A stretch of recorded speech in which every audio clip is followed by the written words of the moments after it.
சனி பகவானுடைய விஷயம் பார்த்தீங்கன்னா, இந்த கடக ராசி, விருச்சிக ராசி, மீன ராசி, மகரம், கும்பம் இந்த 5 ராசிகள் தான் சனி பகவானுடைய அதிகமான பாதிப்புகளை ஏற்படுத்தக்கூடிய ராசி. இதே 5 ராசிகள் தான் சனி பகவானோட நன்மைகளும் அதிகமாக பெறக்கூடிய ராசிகள்ல இந்த 5 ராசிகள் தான் இருக்கும்.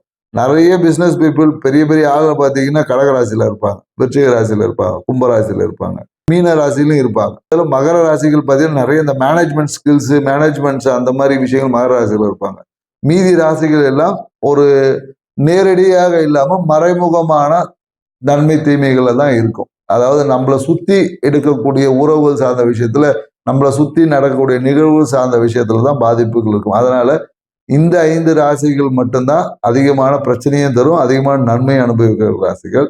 சனி பகவானுடைய நன்மைகளை எவ்வாறு பெறுவது, அதாவது அவர் தீய பலன் கொடுக்கக்கூடிய இடத்துல இருந்தாலும் அதை எப்படி நம்ம நன்மையாக மாற்றிக்கொள்ளக்கூடியது அப்படின்ற ஒரு வீடியோவை நம்ம அந்த சனி பகவானுடைய வரமா சாபமான்னு சொல்லி கீழே இருக்க லிங்க்ல கொடுத்துருக்கோம்.